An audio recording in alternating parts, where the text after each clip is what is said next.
I joined the Navy in April of 1988. Where did you serve? I served in Guam with the Navy. I was an aviation structural mechanic. I got out of the Navy right after the Gulf War. They were allowing early outs. And at the time I was married, my husband went to the West Coast and they were trying to send me to the East Coast. So I got out, and then I never left the military. I ended up doing just over 26 years total, but I transferred to the Army. I did National Guard, I did Reserve. Thank you for It's been an honor. John Carley is my great uncle. He is the youngest of 4 children, and my grandmother on my mom's side was the oldest of a set of twins, and there was another girl than John. He was the baby. And I didn't know that he had even served until it was past the time that I joined the Navy. So my mother is the youngest of 3 girls born to my grandmother, the oldest child of that family. And John joined one day after his 18th birthday. He went and signed up for the Navy. He wanted to be there. He had a very promising career as a baseball player. And he decided he wanted to be there, and he joined. Because he wasn't 21, his father had to sign permission for him to join, and he did. The baby of the family and the only boy. Most of them have passed. There's one niece, I think, and one nephew left. My aunt is still alive. She was the middle. And then I think there's one boy from Ruth, and that's pretty much it. They've all gone. It was his first assignment. I don't have any paperwork that says exactly when. I believe he went to boot camp in San Diego, which would make sense. He joined from California, and that was his first assignment. So he was on the Oklahoma when it sailed to Hawaii. Are you trapped in the Oklahoma, or We don't know.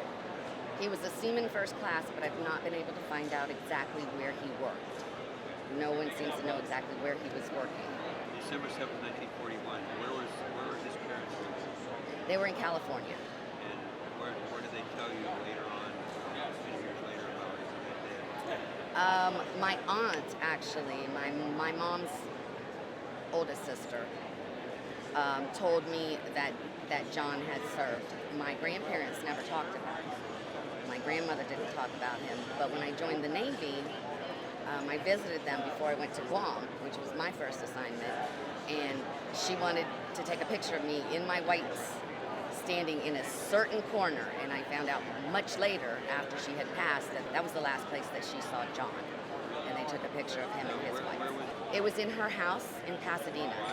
The family received a letter from him. The last letter that they received was written on the back of a Thanksgiving menu from the ship. I don't have a copy of that. My aunt's still looking for it. But that was the last letter. Then, of course, when the bombing happened, it takes time to get over. But the family received a telegram. It's dated December 20th of 41, and it's to his father. And it says, "The Navy Department deeply regrets to inform you that your son, John Albert Carley, Seaman First Class, U.S. Navy, is missing following action in the performance of his duty and in the service of his country. The department appreciates your great anxiety and will furnish you further information promptly when received. To prevent possible aid to our enemies, please do not divulge the name of his ship or station."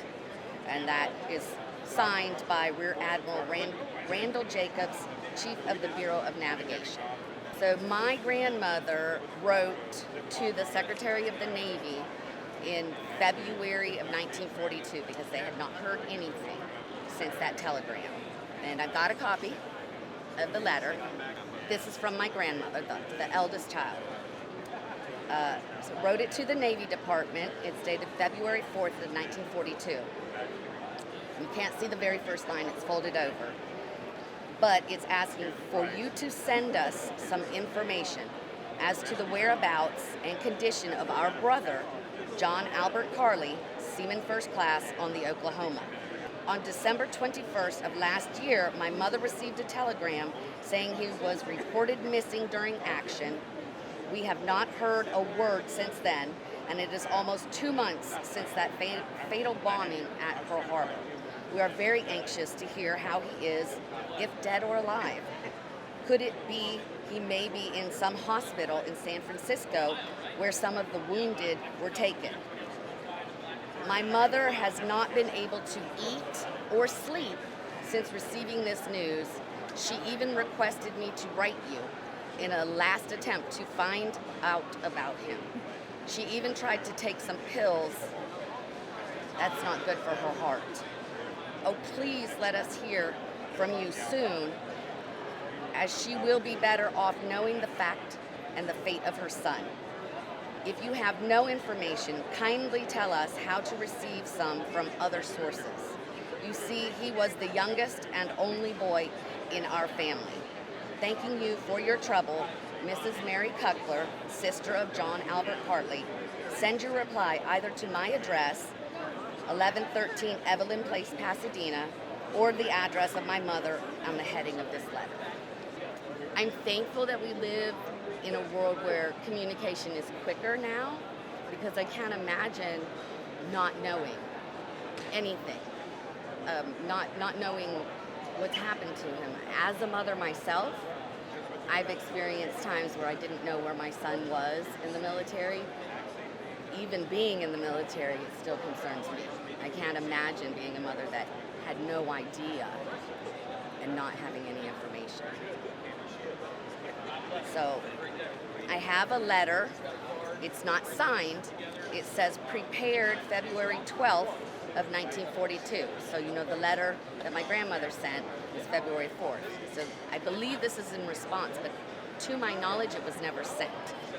It says, "My dear Mr. Carley, I desire to offer you my personal condolence in the tragic death of your son, John Albert Carley, Seaman First Class, United States Navy, which occurred at the time of the attack by the Japanese on December 7th, 1941. It is hoped that you find comfort in the thought that he made the supreme sacrifice upholding the highest traditions of the Navy in the defense of his country. Very sincerely yours," and no signature. So this is not a letter that the family received. They did receive a telegram with no date to Mr. Albert Carley. After exhaustive search, it has been found impossible to locate your son, John Albert Carley, Seaman First Class, U.S. Navy. And he has therefore been officially declared to have lost his life in the service of his country as of December 7th, 1941. The department expresses to you its sincerest sympathy. And again, Rear Admiral Randall Jacobs, Chief of Bureau of Navigation. I have one letter back to my grandmother, March 4th, so it was a month after the letter. And this is not signed but typed by Randall Jacobs.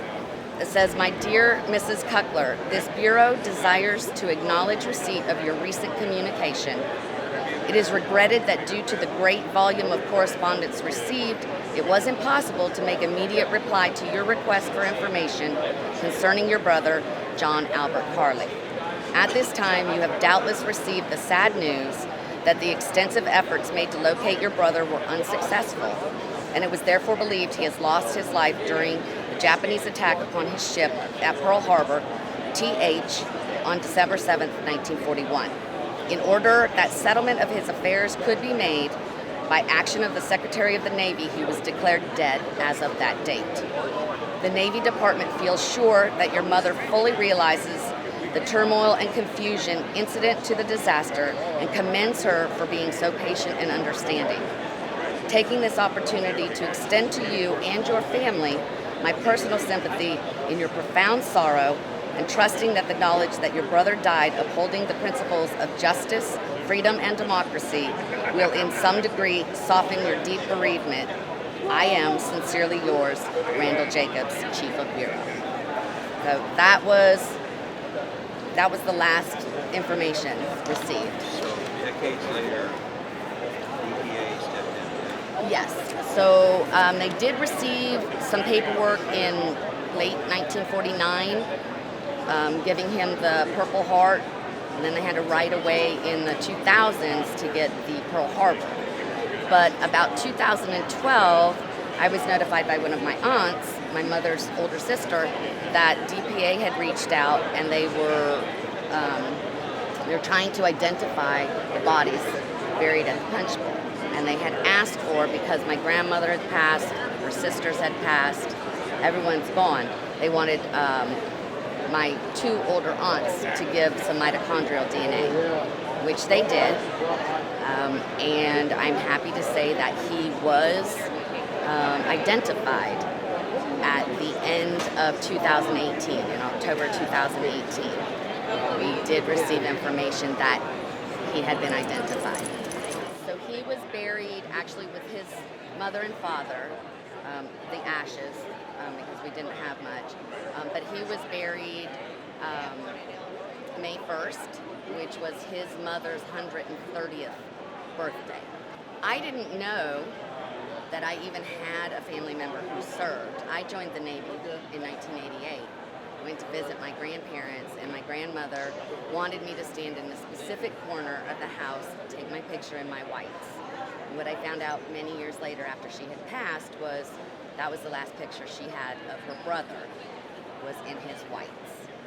So I didn't know anything about it.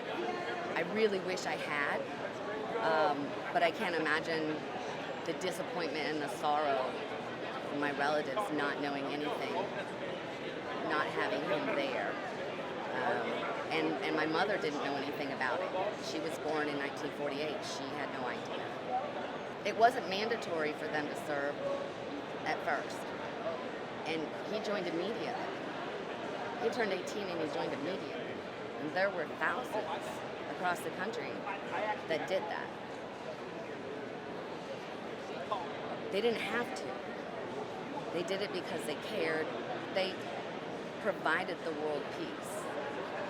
And the world wouldn't be what it is if they hadn't done it. So yeah, they are the greatest generation.